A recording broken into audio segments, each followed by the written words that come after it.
All right. Good morning, friends and neighbors. Can you hear me? Okay. I am going to get us started with prayer and invite you to chime in with any of the holy companions you might to invite to our little party. So, ready? We pray in the name of the Father, the Son, and the Holy Spirit. Loving God, we love you and we want to love you more. We're grateful for this day and its many blessings. We thank you for the opportunity to be together, and we ask that you surround us with holy friendship. We call on St. Michael the Archangel and ask Michael that you stand guard over us and protect us. We ask for our own guardian angels and our own named saints and favorite patrons. I especially like to invite Holy Mary and St. Joseph. Like to invite Mark and any who had a part in bringing forward the stories that are included in this gospel. We call on any of the holy ones whose names or whose story appears in this text, including everybody in a crowd or in the background. If you'd like to be with us, we'd love to have you. I call on St. Dominic and St. Francis, St. Mary Magdalene. I'd like to call on the early martyrs who are in the background of this story. Do any of you have specific holy ones you'd like to invite by name? If so, unmute yourself and cite their name if you'd like to. Saint Benedict, Julie and Ida,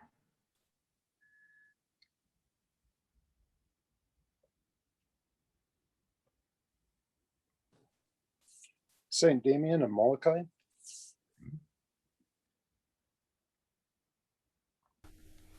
Saint Clare of Assisi,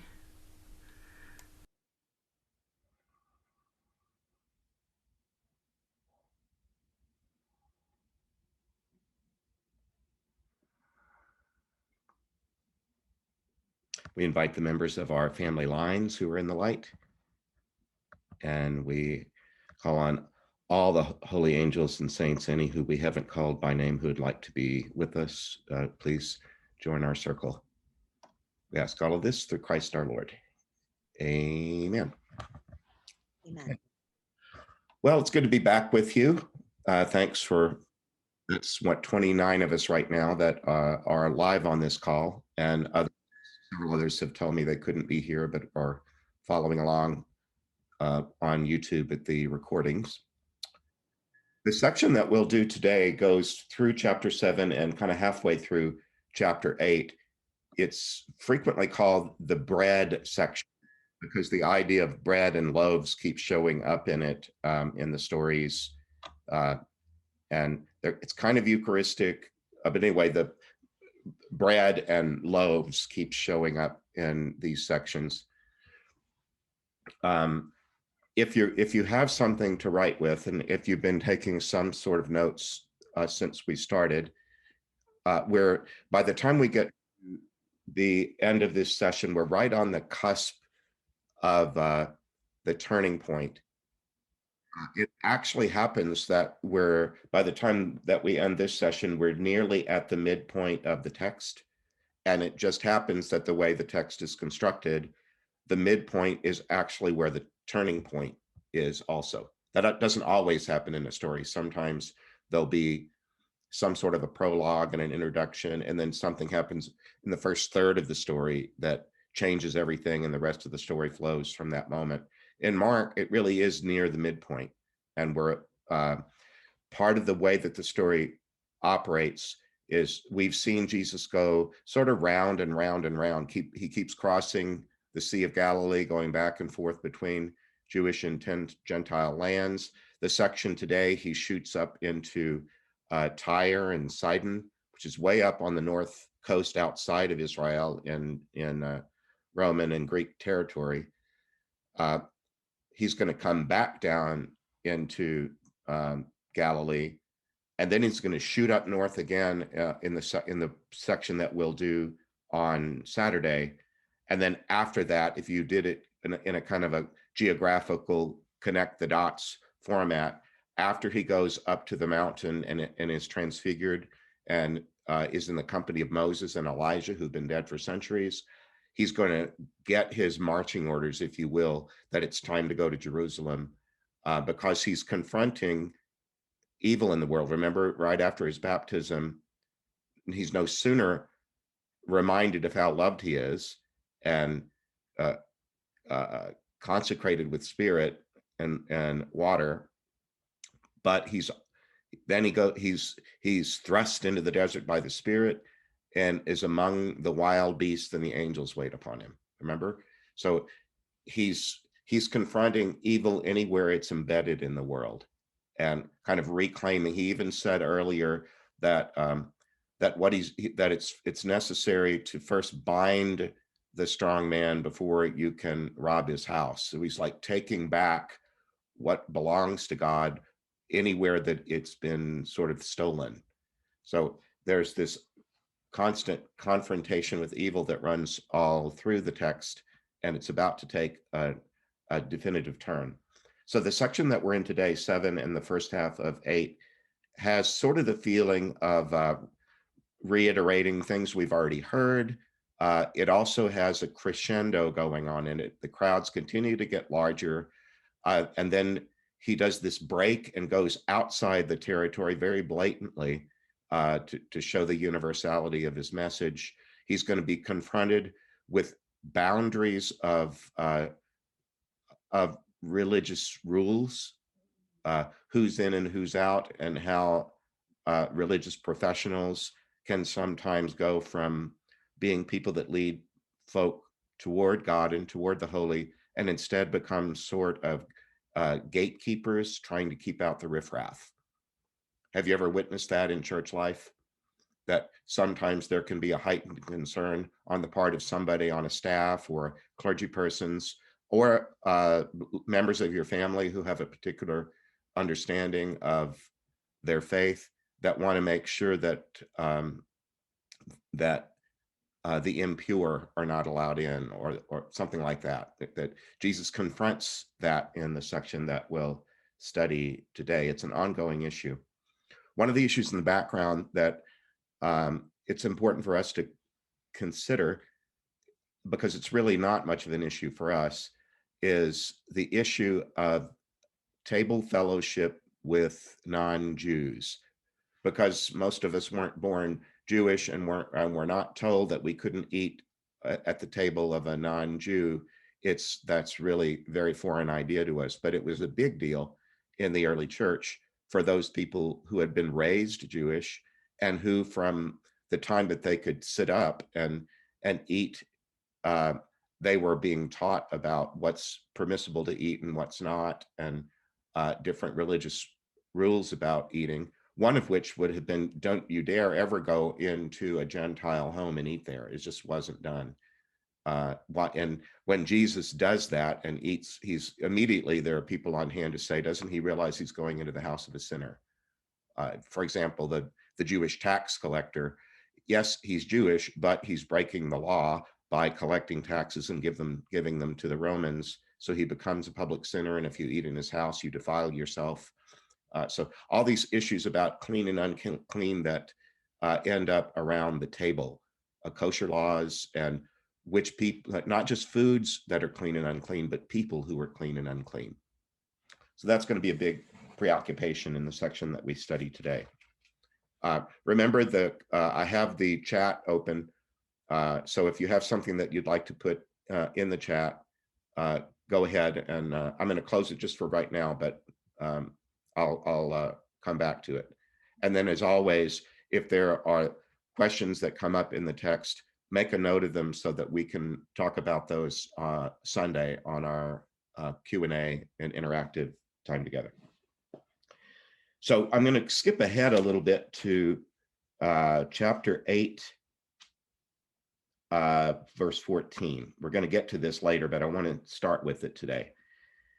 They had forgotten to bring any bread along except for one loaf, and they had none with them in the boat. So when Jesus instructed them, keep your eyes open, be on guard against the yeast of the Pharisees and the yeast of Herod, they concluded among themselves that it was because they had no bread. Well, we're going to get to that later, but I mentioned in the last session that yeast was this thing that had, on the one hand, had a household use in that the fermentation process going on in yeast, when you put a little bit of it in the dough, it would cause the dough to rise, and then you didn't just have a hard flatbread, but you could have something fluffy. But yeast was a corrosive, nasty smelling thing. It wasn't the little blocks of Fleischmann's yeast that you might have in the cabinet where you keep the flour and the other baking things. It was so nasty that it would have been kept like on the patio, on the back porch, or something like that. You wouldn't have wanted it right where you were preparing food because it stunk. So be careful about the yeast of the Pharisees and the yeast of Herod. Well, Herod, we dealt with the yeast of Herod in the last session, where he makes a drunken promise and ends up having John the Baptist's head on a platter, kind of over dessert at this appalling birthday party. That was the yeast of Herod. Now we're going to get the yeast of the Pharisees. The Pharisees were one of the two principal parties of Judaism in Jesus's day. And on the one hand, they were the more moderate. The Sadducees were really the strict constructionists, and the Pharisees were trying to be more moderate. But the way that they went about it is they took the 10 Commandments and expanded them into more than 630 rules and laws. So they went from 10 to more than 630. They did that trying to make practical applications, because for one thing, the 10 Commandments were given to an obviously nomadic people that were wandering around in the desert. And Israel's history had a lot of nomadic lifestyle in it. But since that time, by the time of Jesus in the first century, that's not the case any longer. They're settled into cities and towns, and even the grazing of sheep, not so much cattle, but certainly sheep and goats. That wasn't just done all over the place, because you just couldn't necessarily go into someone else's land and have your animals feed on somebody else's place. So there were beginning to be issues between people who were settled and who were farming and people who were herders. But they had to moderate that so that they could live together in peace. If you remember some American history of the American West, there were range wars between people who European settlers that moved into the Great Plains, into the American West, and were doing cattle drives where they would drive cattle across the land, and the cattle had to eat all the way across. But then there began to also be people who settled and farmed and put up fences to make sure that their lands weren't grazed randomly by whoever was herding. So there's some of that in the background. And the Pharisees are trying to take rules that were given to a group of people who were primarily nomadic and herders, and now apply it to contemporary circumstances. So they've got more than 600 rules and laws. The problem became, how many people can remember 600 anythings? You then had to have access to an expert in the law to interpret it. And most common people didn't have the time or patience to deal with that. They were living at a subsistence level, just trying to get through the day, and didn't have the leisure of a kind of an elite religious class to pay that close attention to so many kind of finicky rules. So Jesus is confronting that today, the yeast of the Pharisees, because some of it, tell me, can you remember how Jesus summarizes the law? When Jesus is asked, what's the most important law? Do you remember what he said? Would somebody unmute themselves and supply the answer that you remember? Love God and your neighbor. You did that in Bless yourself. Dasha. Hello? Yeah, can you hear me? I can hear you. Love God and your neighbor. Yes. Love the Lord your God with all your heart, your soul, your mind, your strength. Love your neighbor as yourself. And this, the whole law consists. All right. Well, that's not too hard for anybody to remember. All right. Thank you for your answer. It was brilliant. I would expect nothing less of you. But we're going to find today that these experts in the law, they might have expertise in fine points of the law, but it looks like they've forgotten what you know. That it looks like they've forgotten about love being the undergirding and the whole point of the whole system. Watch for that. The Pharisees and some of the experts in the law who had come from Jerusalem gathered around him. They had observed a few of his disciples eating bread without having purified, that is to say, washed their hands. The Pharisees, and in fact all the Jews, cling to the custom of their ancestors and never eat without scrupulously washing their hands. Moreover, they never eat anything from the market without first sprinkling it. There are many other traditions they observe, for example, the washing of cups and jugs and kettles. So let's pause for a moment. Do you notice here that Mark is addressing a non-Jewish audience in what we just read?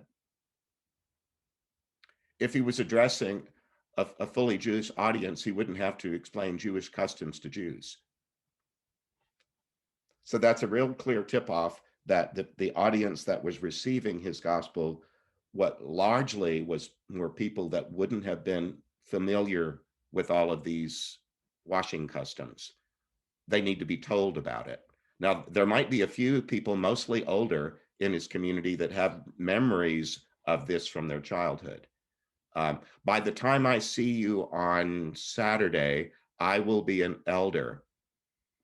I'll turn 65 on Friday, and I have the Medicare card now to prove it.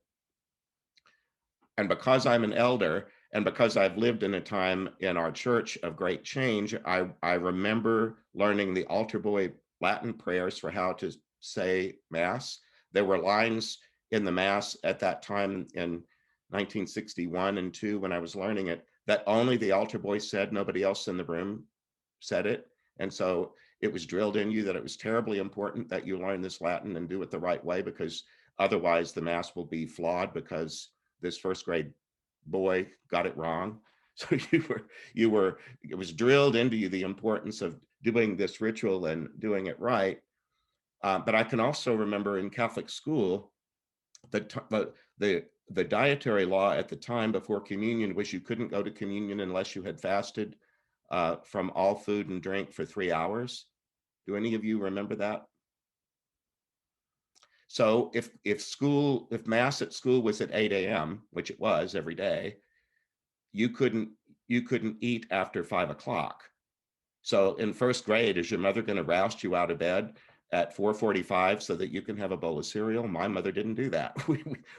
We woke up at a reasonable hour, washed ourselves and dressed, but we couldn't eat anything or drink anything if we were going to go to communion that day.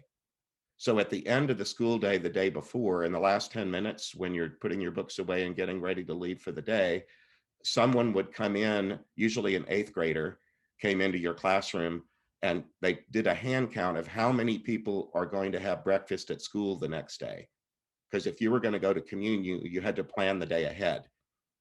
So you had to say on Tuesday if you were going to go to communion at Mass on Wednesday morning. And if you were, then they would provide either a glazed donut or a cinnamon roll. And you could have either white milk or chocolate milk. But you had to raise your hand and go on record as to if you were going to go to communion tomorrow. And if so, you would be allowed a few minutes after Mass to have your donut and your milk so that you had something on your stomach to start the school day. I remember there was all kind of controversy about whether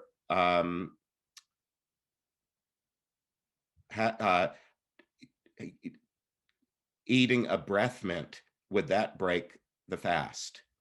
What about toothpaste? Were you allowed to have that in your mouth? And what if you swallowed any of it? What about a cough drop? could you have a cough drop? Well, we all of this stuff went on and on and on. There was just this focus on making sure that we got the rules right, and if not, we were going to be receiving communion unworthily and so on. Well, a lot of that went away because of the Vatican Council between 62 and 5. But I have those things in my memory as a child of a very meticulous rule keeping, and it comes into play here because these Mark's community is having to be told about something that they really don't have a firsthand experience of exactly. They're living in Rome, not Jerusalem. There's not that many Jews in their community, except that once in a while, this issue keeps coming up. Somebody brings it up because they feel like they're going to be true to the tradition or to the ancestors. Can you think of an example from your life where somebody felt it was important to be true to the tradition or to the ancestors in a way that was counterproductive or maybe not even good?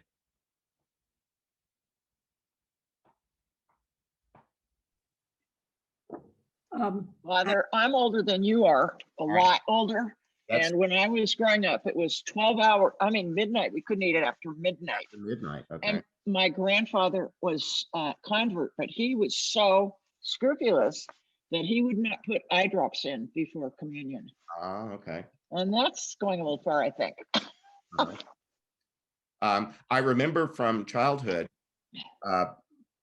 that when it was time for communion, it was frequently the case that you had to climb over other people in the pew to get to the main aisle in order to go to communion, because a lot of people didn't go over things like that because they had breakfast. Or they might have been taught that you have to go to confession before communion every time you go to communion. Did you ever run into that?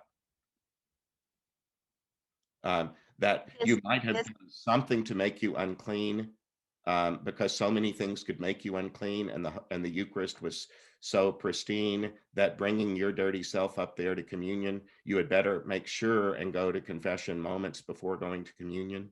That do anybody else have that memory? Yes, yes. In Poland, when we grew up, it was the same. You know, you had to go to the communion, to the confession before communion. Every time. Every time, yeah. So people were not going to communion very often. Yeah. Very few people were going to communion, during the mass.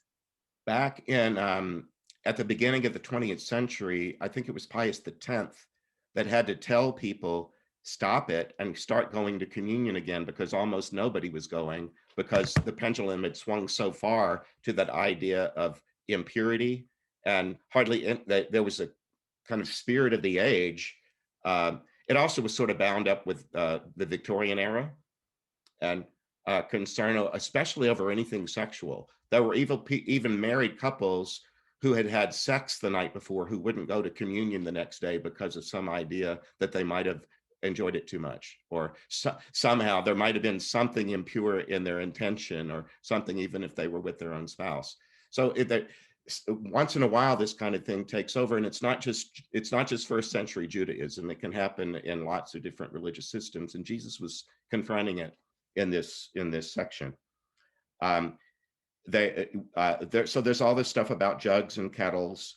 We're now at verse 5. So the Pharisees and scribes question him, "Why do your disciples not follow the tradition of our ancestors, but instead take bread without purifying their hands?"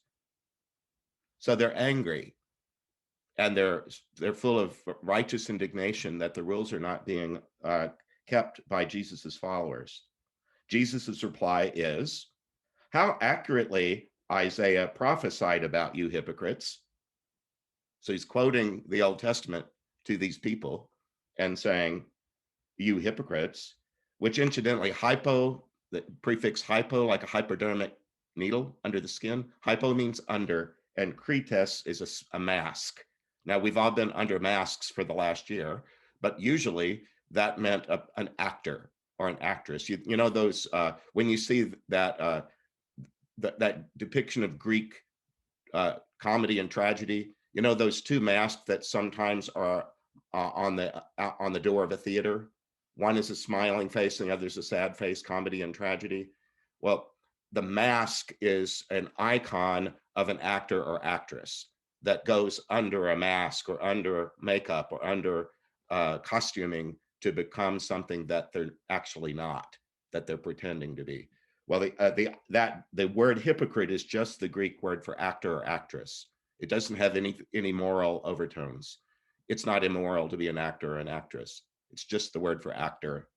But here he applies it and says, you hypocrites, you're acting like you're holier than everybody else. But in fact, and then he quotes Isaiah and says, this people pays me lip service, but their heart is far from me. Empty is the reverence they do me, because they teach as dogmas mere human precepts. So this is the kind of thing that ends up getting Jesus killed, because he can be very confrontational and just put somebody on the spot and actually use scripture to do so. Say, you think you know that God's word in and out, but in fact, here you're mentioned in it. You pay lip service to what's important, but your heart is far from me. You disregarders of God's commandment, you cling to what's human tradition. He goes on to say, you've made a fine art of setting aside God's commandment in the interest of keeping your traditions. For example, Moses said, honor your father and your mother. And in another place, whoever curses father or mother will be put to death. Except you declare, if a person says to his father or mother, any support you might have had from me is korban, that is dedicated to God, you allow him to do nothing more for his father or mother. That's the way you nullify God's word in favor of the traditions that you've handed on. And by the way, you have many other such practices besides. Well, isn't it sort of, it doesn't really have that much to do with religion or religious customs. Isn't it fairly common across time and space that children are expected culturally to take care of their parents in old age? Is there any place where that doesn't apply at all, where nobody's ever heard of it, the thought never occurred to them that you should care for your elderly parents? That's pretty much across time and space, that's sort of a natural law in a family or a clan. Well, Jesus points out that you've taken that and you've made an exception, that the money that you might have set aside to make sure that you could care for your parents in their old age, instead you give it to the temple and we call it good. And then you can say to your parents, oh, sorry, instead of caring for you, I took the money that we might have used for that purpose and gave it to the temple. So just wanted you to know. Can you imagine doing that? You know, saying to your parents, I can't do anything to help you because I just paid for a statue, you know. Well, anyway, he calls them on, and then he summons a crowd. And remember, Mark is really good at summoning a crowd anytime he wants to have one. Remember, he's a writer, and when he wants there to be a crowd, he just makes there be a crowd. So he summons a crowd and says, hear me, all of you, and try to understand. Nothing that enters a person from outside can make that one impure. It's what comes out of him, and only that constitutes impurity. Let everybody heed what he hears. So he's going to appeal to something very earthy and evident, that it's not the food that goes into your mouth that's unclean. It's what comes out the back end of you that's unclean. You know, it's at the other end of the alimentary canal. It's not what goes in your mouth, it's what comes out of your rear that's unclean. When he gets home away from the crowd, the disciples questions him about the proverb, and he says, are you too incapable of understanding?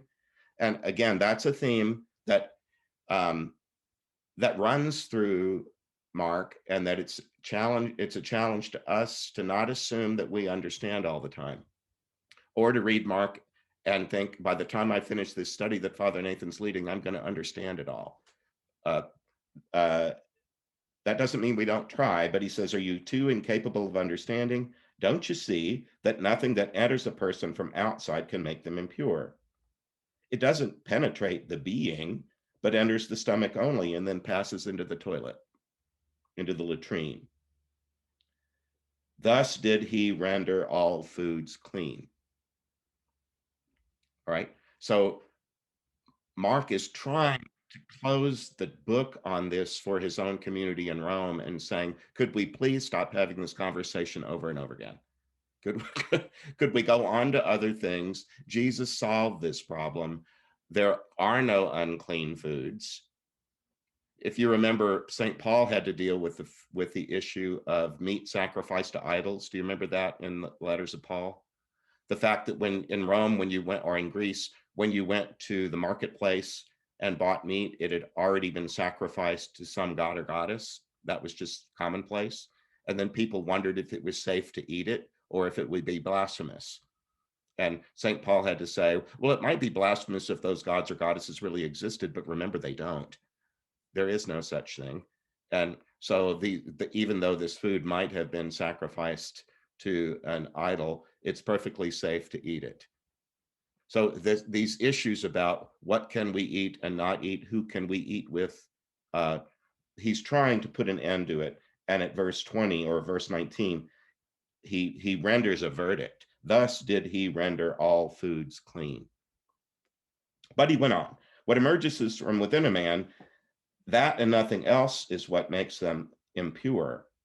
And then there's a list of things. Apparently, there were a lot of lists of impure things in antiquity, and this mirrors one lists that people might have heard in other contexts. Wicked designs come from the deep recesses of the heart. I'm going to go to the Greek text for this part. That is verse 20. Here are the things that come forth that defile a man from within, out of the heart of the man. Thoughts, evil thoughts come forth. Fornications, thefts, murders, adulteries, greediness, iniquities. There's a word in there that's kind of a catch-all. Iniquities, that just might mean sins.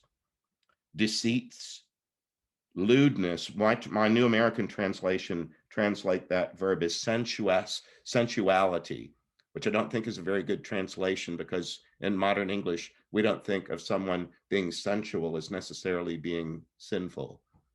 You might even try to accent yourself sensually as you get dressed to go out on a nice night on the town. Doesn't mean you're going to be out to be in some sort of body circumstance. You just might want to make yourself look and feel attractive. So sensuality isn't a very good contemporary translation of that word. One of the Greek that I'm looking at translates it as thefts, murders, adulteries, greediness, iniquities, deceit, and instead of sensuality, lewdness. So something about the body that particularly moves in a lewd direction. An evil eye, blasphemy, arrogance, foolishness. All of these evil things from within come forth and defile a person. One of the commentaries I was reading says, pay attention to the fact that all of them are sins between persons and not sins against God necessarily, the grandeur of God or God's majesty or any such thing. They're all things that happen among people. If you go back over that list, they're all things that you could do to your neighbor or to somebody nearby without reference to God necessarily, right? I thought that was interesting. I'd never thought of it that way before. Anyway, all these evils come from inside a person and make that person impure. So if you want to be concerned about your own purity, don't pay so much attention to your dietary habits and your religious observances. Pay attention to how you treat people. It's kind of a way to summarize that. All right. Let me pause right there in case there is a question or comment. Of course, anything that you have, we can go into in detail on Sunday, but if there's anything in that you want to comment upon, here's your chance.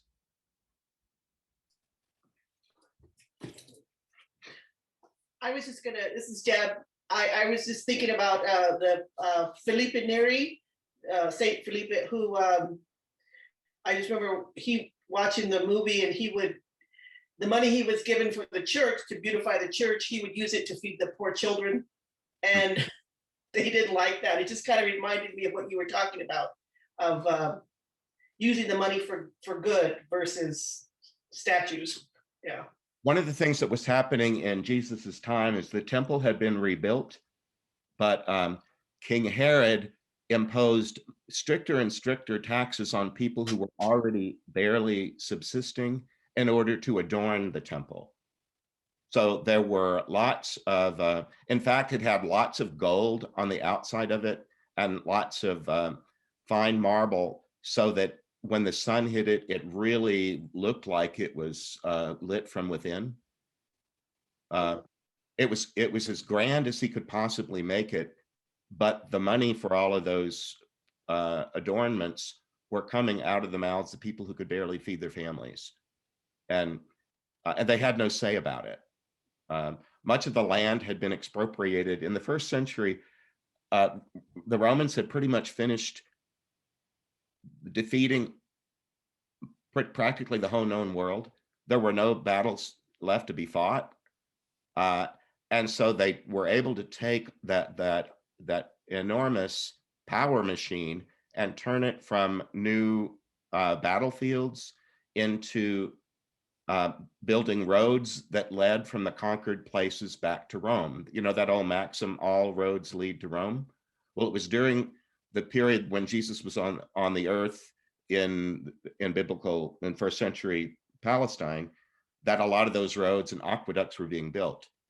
And the purpose for them being built was primarily so that Rome could expropriate from its conquered lands the best that those lands had to offer, right? So it wasn't like our interstate highway system that just made it possible for commerce to happen all over the place. It was an expropriation strategy to be able to take from the conquered lands the best that those lands had and bring it back to Rome. In fact, even the fishers on the Sea of Galilee, they had created a salting plant that was from the first century, such that when they brought their boats in, there was immediately somebody on the shore to count how many fish you had caught and to take from you the taxed amount. And then a lot of it would be salted so that it could be stored and shipped. So it wasn't that they just ate fresh fish all the time. That used to be the case, that people mostly fed themselves from the Sea of Galilee. That was still happening, but a large part of the catch was being salted so that it could be sent back to Rome. So all that stuff is going on in the background in these texts. When we're about to have another another feeding miracle, and one of the things to keep in mind is a lot of these people hardly ever had a full belly. They were used to having just enough to sustain themselves, but hardly ever having seconds or eating until they were full. Okay, well, we're back now at we're going to leave the Jewish territory, and we're going to cross. It says at verse 24, from that place he went off to the territory of Tyre and Sidon. And I read this morning, that Tyre, during the Roman Jewish War that started in 67, and we think this book might have been written in 70, Tyre, if you know the geography of the Mediterranean coastland of what's now the state of Israel, it's almost a straight line. There's nothing like San Francisco Bay in it, a place where there's a natural harbor. It's almost a straight line. In fact, I was in the Holy Land one time, and there's a city called Caesarea Maritima where Pontius Pilate lived, and they built an artificial harbor that you can still see the ruins of. Part of it is now underwater, and parts of it had been destroyed by earthquakes, but you can see parts of it quite plainly, and it's a big tourist attraction.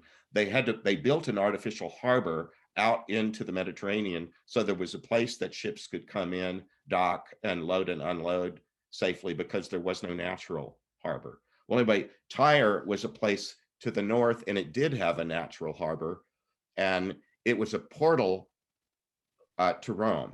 So the people who lived in Tyre were much more connected to Roman commerce than the people in Galilee or down in Judea.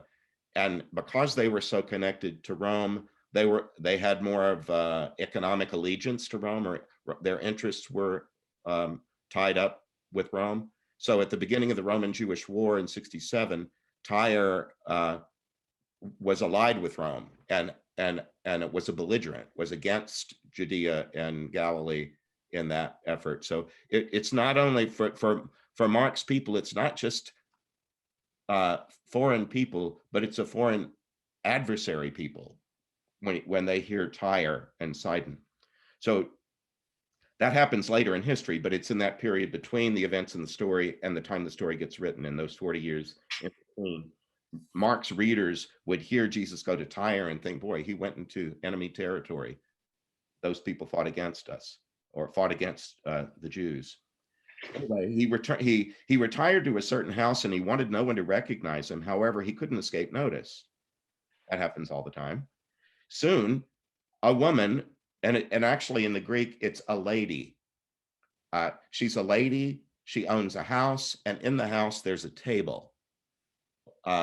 Tables were mostly an upper class thing. Jesus, most of the time, and his followers would have eaten, they would have reclined on the ground or around a low table, maybe like something you might have seen in a Japanese restaurant. That would have been more common. But this woman is an upper class lady. She owns a house, and it has a table. So she's somebody of some consequence economically. Soon this woman whose small daughter had an unclean spirit heard about him. She approached him and crouches at his feet. So at the beginning, she's crouching at his feet in this kind of submissive posture. The woman, who is a Greek, was Syro-Phoenician by birth. She began to beg him to expel the demon from her daughter. And here we go. He tells her, "Let the sons of the household satisfy themselves at the table first. It's not right to take the bread of the children and throw it to the dogs." "Please, Lord," and she calls him Lord. "Please, Lord," she replied, "even the dogs under the table eat the family's leavings." And then he says to her, "For such a reply, be off now. The demon's already left your daughter." When she got home, she found the child lying in bed and the demon gone. Well, does this story offend you? Jesus saying to a woman, you and your kind are dogs. It's supposed to sound shocking. And I don't know that I can completely explain it all away, that when you get into commentaries on this section, that it goes in all different directions. But the overarching point is was the phrase that we saw a little bit earlier at verse 19. Thus did he render all foods clean. In this section, what he's underscoring is he's going to render all people clean. There's no kind of people that, because they're that kind, are unclean. He's going to go into this territory. I often wondered if he was making people hear what their ugly speech sounded like. I have an experience that I remember from 4th grade.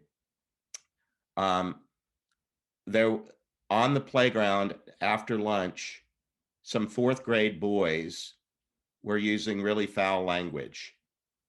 And a neighbor called the school and talked to the principal to complain about the Catholic school children using such foul language. Well, I was a 4th grader. And so we were all rounded up and marched into the principal's office, and standing shoulder to shoulder in the principal's tiny little office. And she was a nun.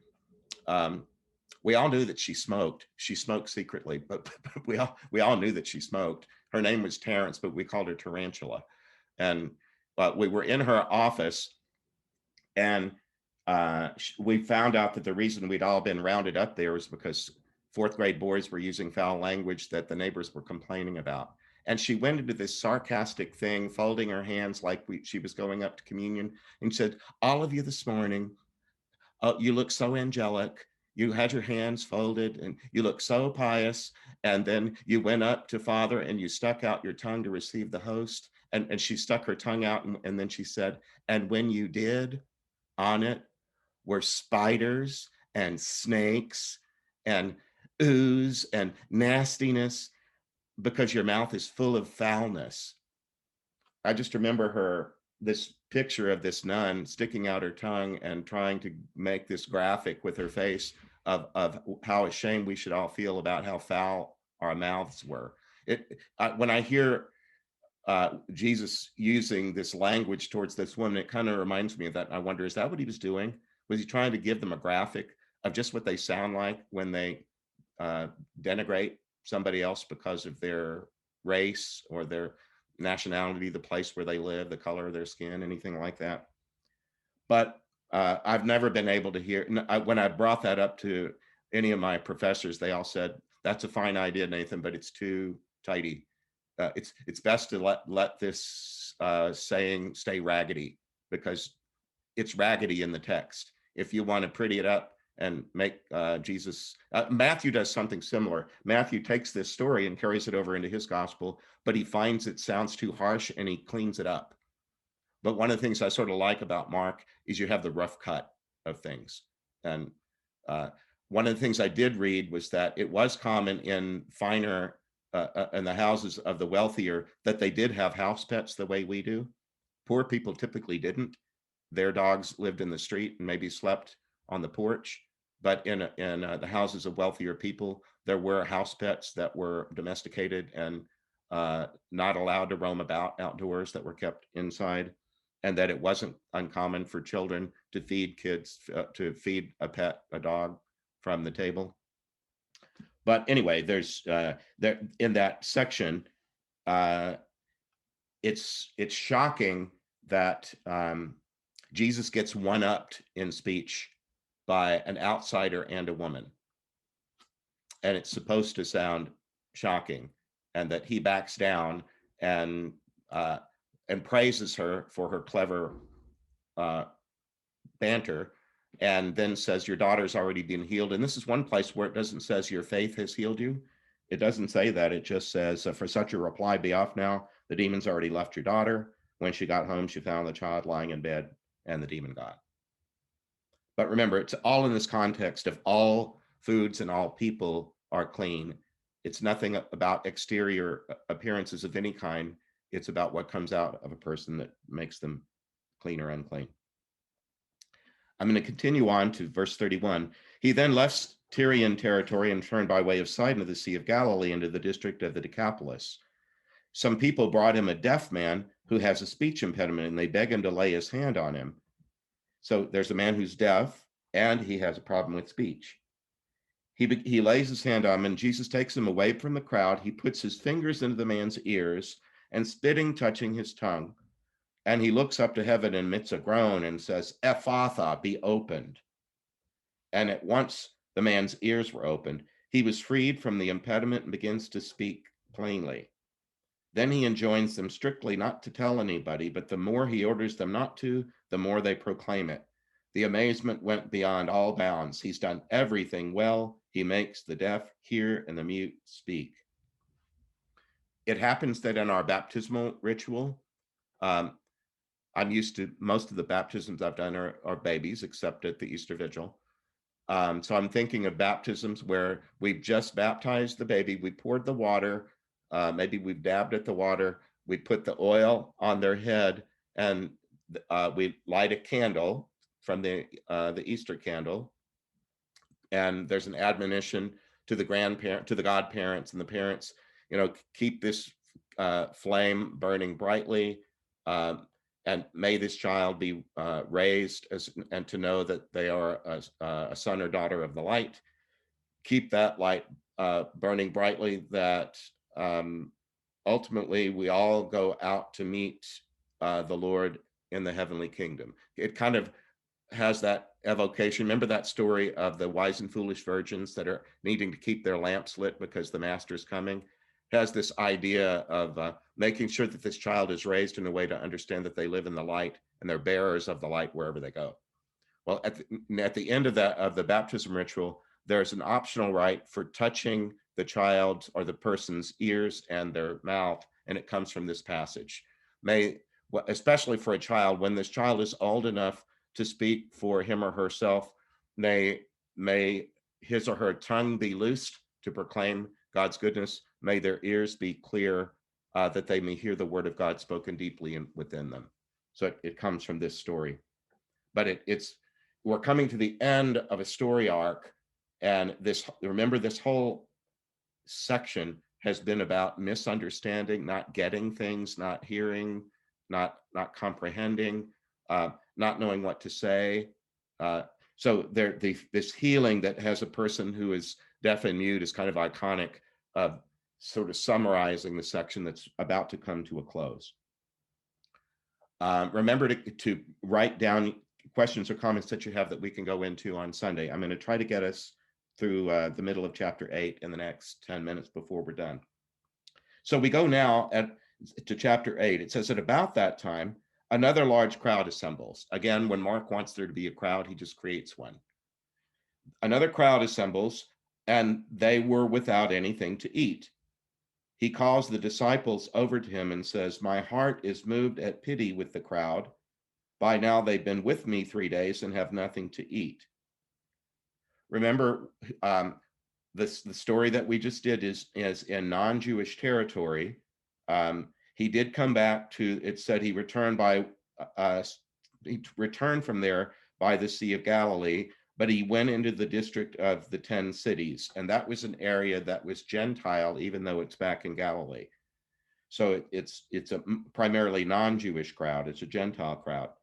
My heart's moved with pity for the crowd. By now they've been with me 3 days and have nothing to eat. If I send them home fasting, they'll collapse along the way. Some of them have come from afar.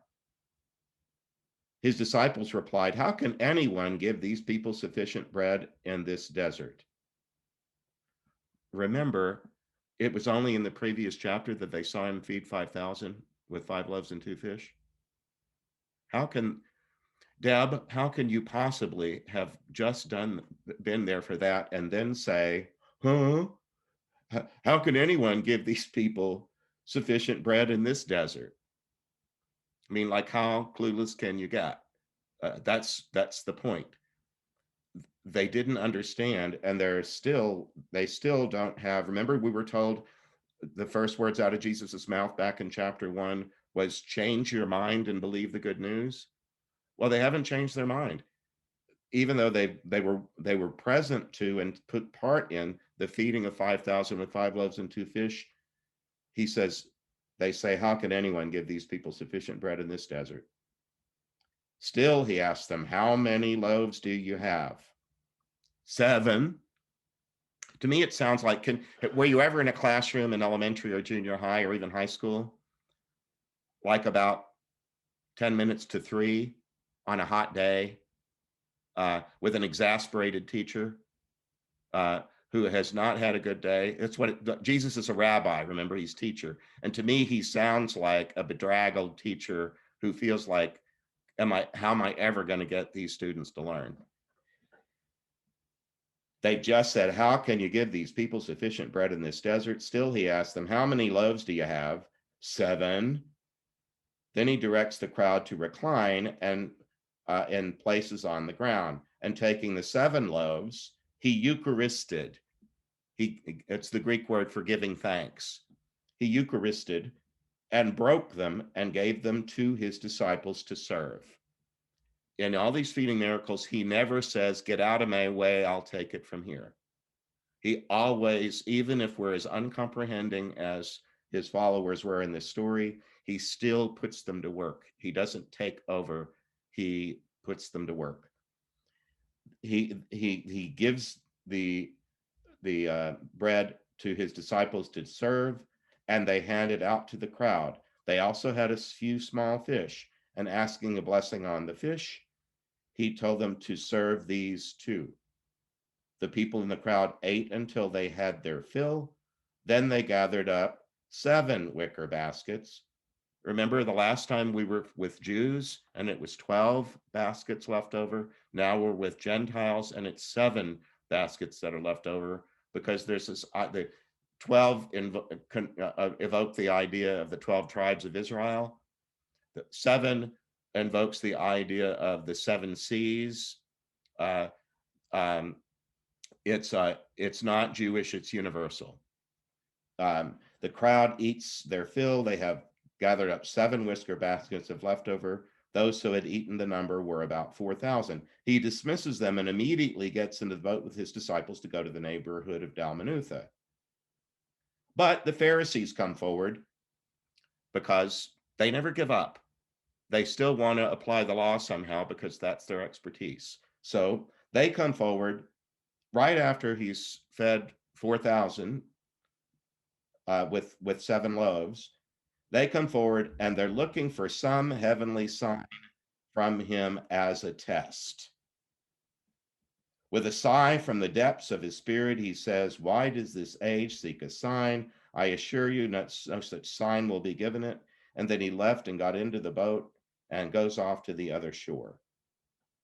So part of the density of the Pharisees who come off so poorly in this section was that if they remembered the Moses story, they remembered God feeding people in a desert. Remember bread that seemed to appear out of no place in the desert, manna, and quail that just all out of a sudden show up and die on the spot, so they don't even have to be hunted.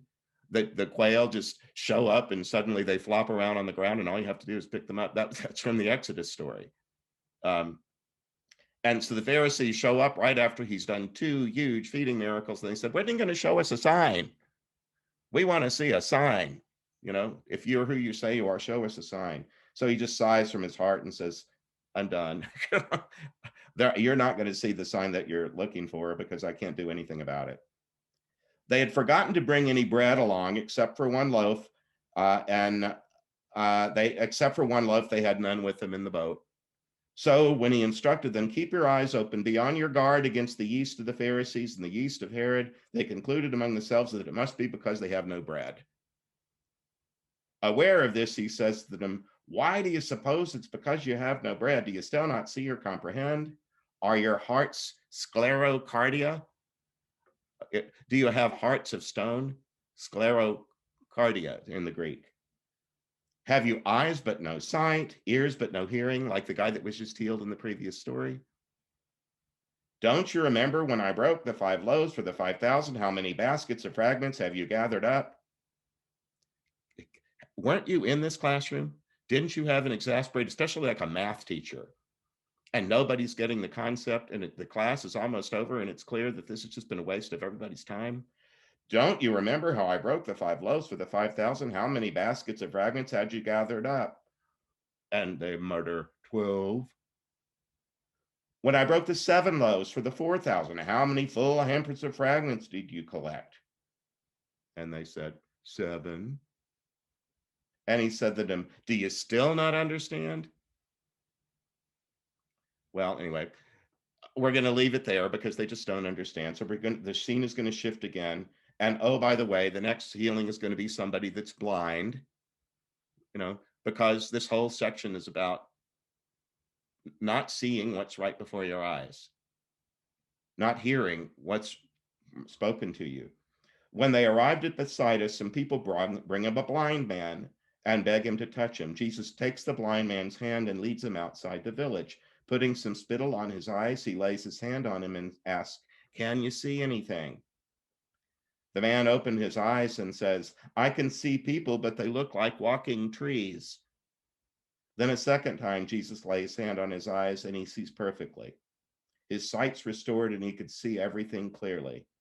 Jesus sends him home with the admonition, "Don't even go into the village." There's just a tone of exasperation in all of this.